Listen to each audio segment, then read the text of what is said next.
वरिष्ठ अध्यापक अंग्रेजी की परीक्षा में अपीयर होने वाले सभी एस्पायरेंट्स को नमस्कार। सीनियर टीचर इंग्लिश के पाठ्यक्रम में फ्रेज नाम से एक टॉपिक है, phrase analysis in terms of MHM. आज हम उस टॉपिक पर थोड़ी चर्चा करते हैं, उसको समझने का प्रयास करते हैं। तो सबसे पहली बात आती है कि आखिर फ्रेज क्या है, जिसको हिंदी में हम वाक्यांश के नाम से जानते हैं। वाक्य का अंश। In English, you can say that phrase is a part of a sentence. कुछ पुस्तकों में कुछ एक साथियों के द्वारा फ्रेज की परिभाषा देते समय ये कहा जाता है कि phrase is a group of words that doesn't convey the complete sense. जब हम सेंस की बात करते हैं, मीनिंग की बात करते हैं, तो हम फ्रेज को समझने के लिए मीनिंग को बेसिस के रूप में लेकर के चलते हैं।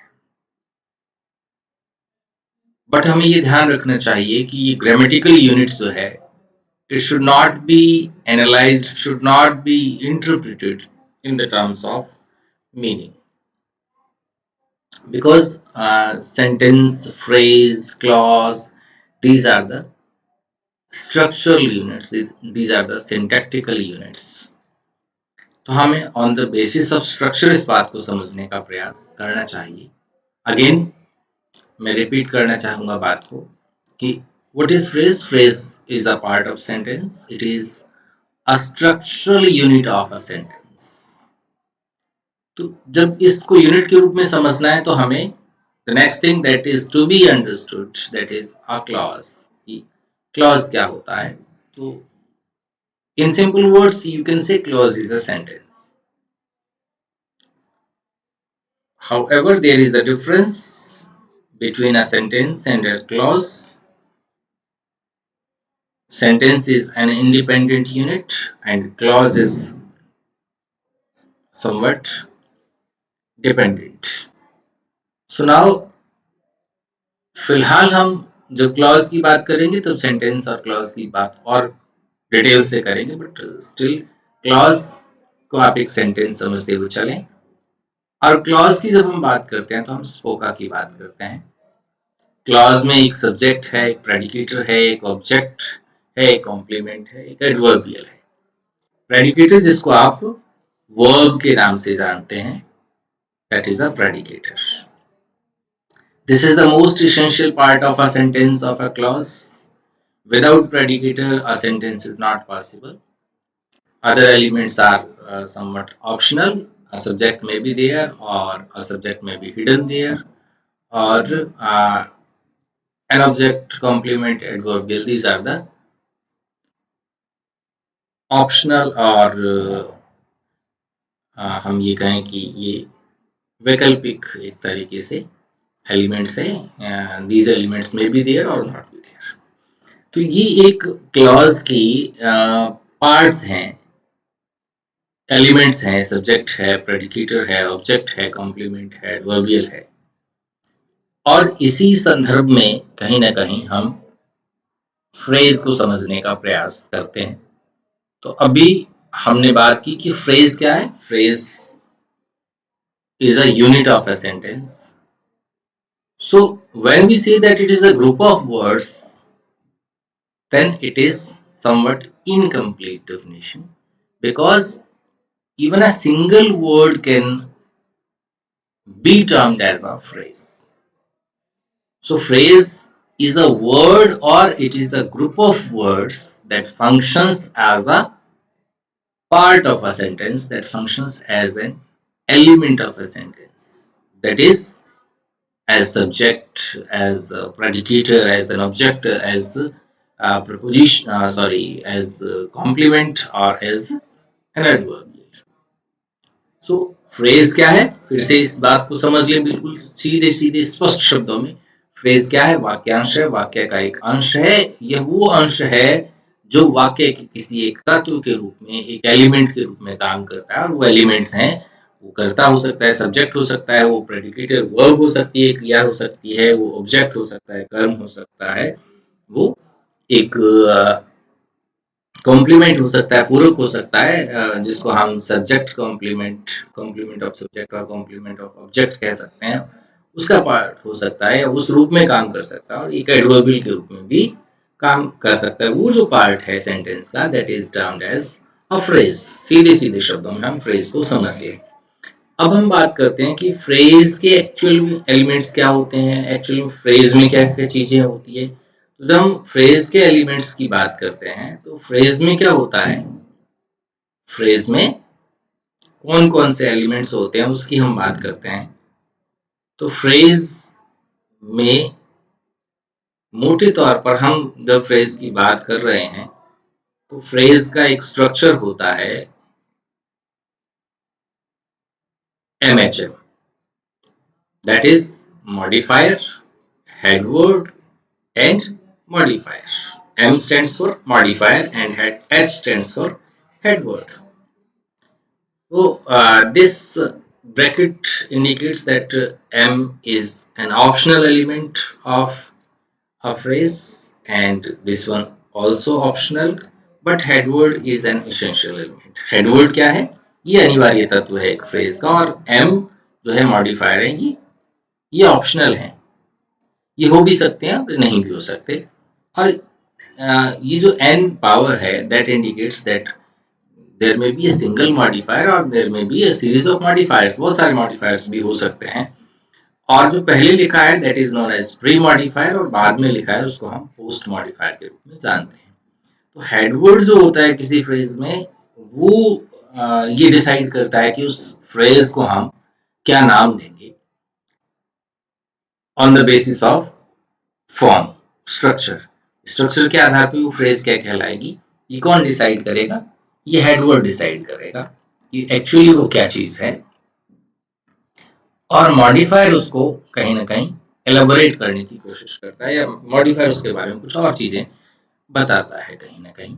तो हेडवर्ड क्या है, ये हमने समझा, ये इसेंशियल पार्ट है फ्रेज का, कंपल्सरी पार्ट है।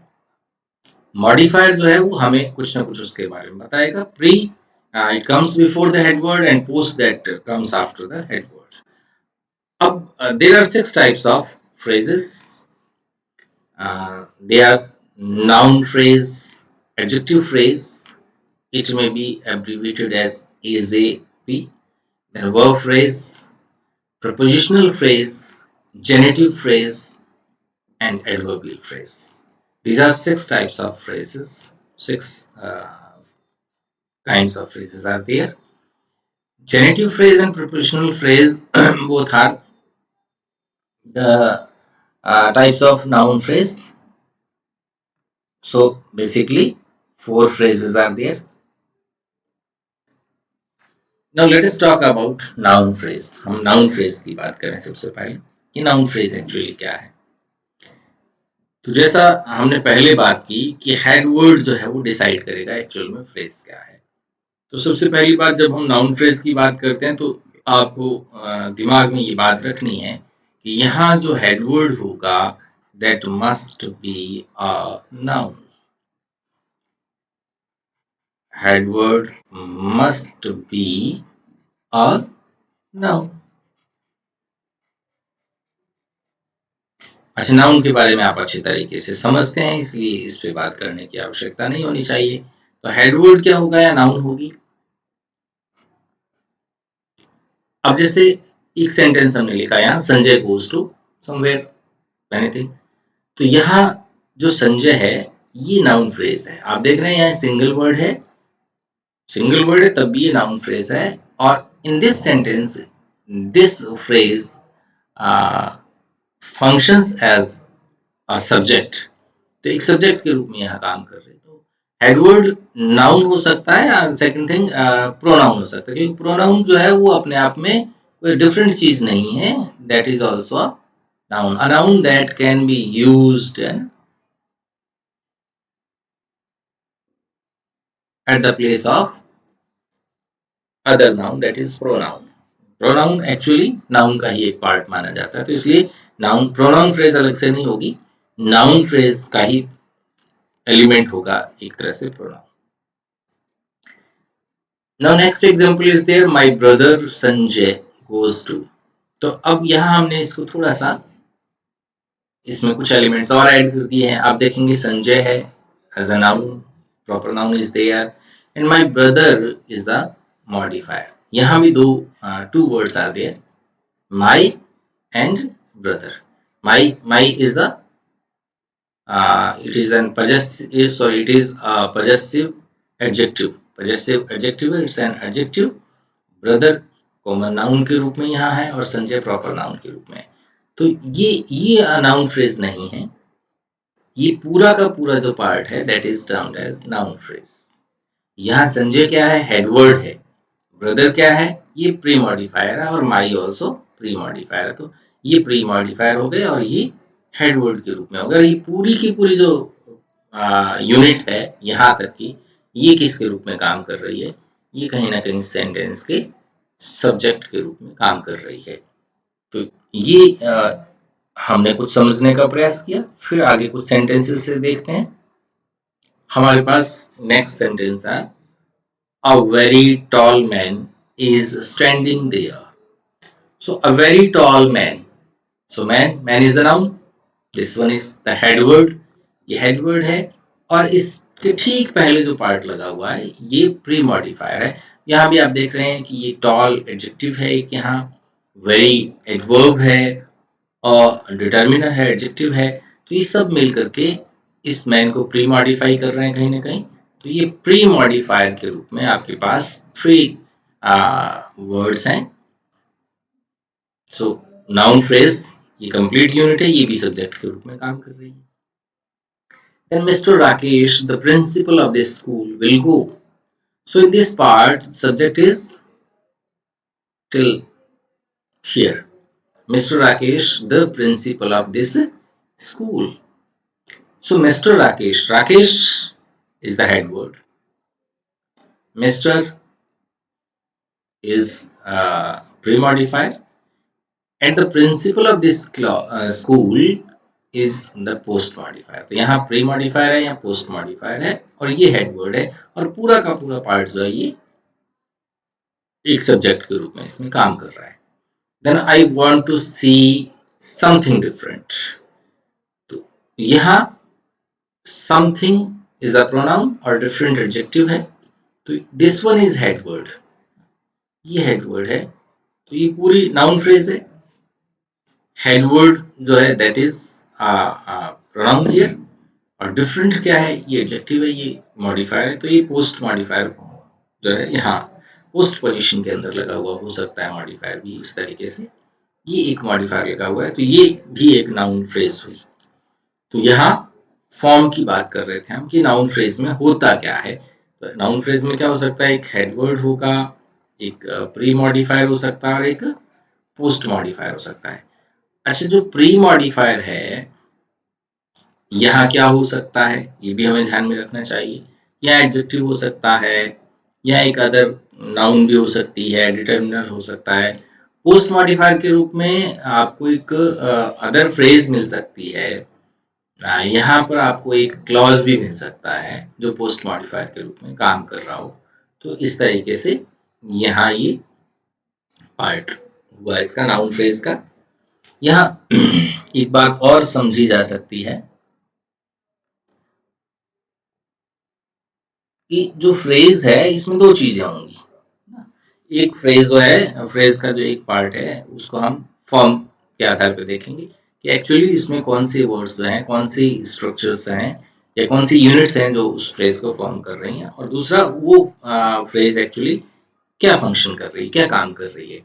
हो सकता है कि फ्रेज तो नाउन फ्रेज हो, एक नाउन हो, नाउन फ्रेज हो, बट हो सकता है वो नाउन फ्रेज कहीं फंक्शन के रूप में हो सकता है, फॉर्म के रूप में तो वो नाउन फ्रेज हो, बट जब हम फंक्शनली उसको एनालाइज कर रहे हों तो वो कहीं ना कहीं फंक्शनली वो एडजेक्टिव के रूप में काम कर रही हो. तो ये भी हो सकता है, ये भी पॉसिबिलिटी हो सकती है. तो इसको हमें दोनों को डिफरेंट फॉर्म में देखने की जरूरत है, दोनों को दोनों का कंसेप्ट हमें समझना चाहिए। तो फॉर्म के रूप में हमारे पास क्या है, मॉडिफायर है ना। अब फॉर्म के रूप में एक्चुअली क्या है कि भाई ये जो जितनी फ्रेजेस है, मॉडिफायर भी अपने आप में एक फंक्शन है, और यहाँ हमें ये समझना है कि ये चीजें होंगी अगर हम उसको बेसिकली देखेंगे फॉर्म के रूप में, और फंक्शन के रूप में देखेंगे तो कहीं ना कहीं नाउन फ्रेज जो है ये फंक्शन जो है वो प्ले कर सकती है कि वो सब्जेक्ट भी हो सकती है, वो ऑब्जेक्ट भी हो सकती है, वो कॉम्प्लीमेंट भी हो सकती है, वो एडवर्बियल भी हो सकती है। तो कुछ एक एग्जांपल्स के जरिए हम उसको और समझ सकते हैं। सब्जेक्ट ऑब्जेक्ट के एग्जांपल्स हमने देखे हैं। इसी तरह से आप कह सकते हैं कि भाई कॉम्प्लीमेंट के रूप में भी आप देख सकते हैं। जैसे आपने लिखा he is a doctor, simply हम एक सेंटेंस लिख रहे हैं जहां लिंकिंग का यूज हो रहा है, is a doctor. So a doctor, doctor क्या है, it is a complement of this one. So ये कॉम्प्लीमेंट है। बट अ डॉक्टर को जब हम स्ट्रक्चर के बेस पर देखेंगे तो ये क्या है, ये नाउन फ्रेज है। डॉक्टर हेडवर्ड है और इज एन आर्टिकल हियर। तो ये एक नाउन फ्रेज के रूप में, जो नाउन फ्रेज है वो एक कॉम्प्लीमेंट के रूप में काम कर रही है। अब ये हो सकता है एडवर्बियल के रूप में भी हो सकती है। जैसे आप लिखते हैं कि ही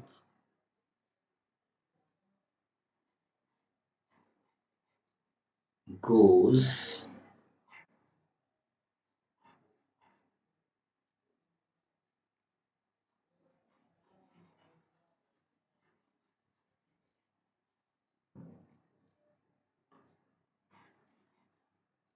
he lives in Delhi। तो यहाँ आप देखें ही लिव्स इन दिल्ली, तो ये दिल्ली जो है ये है तो नाउन, बट एक्चुअली यहाँ ये एडवर्बियल के रूप में काम कर रहा है। कहीं इसके साथ प्रपोजिशन भी लगा हुआ है, तो प्रपोजिशनल फ्रेज जो है that is a part of noun phrase, but clearly noun phrase भी आपको मिल सकती है, इस रूप में काम करती है।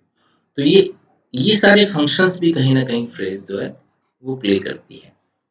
तो आज हमने ये समझा कि फ्रेज क्या है। फ्रेज को हमने मीनिंग बेस्ड एनालिसिस नहीं करनी, मीनिंग बेस्ड की डेफिनेशन से नहीं समझना है। फ्रेज को हमने देखना है कि फ्रेज क्या है, it is a part of a sentence, it is a unit of a sentence, part that functions as a constituent of, as an element of a sentence। ये फ्रेज है।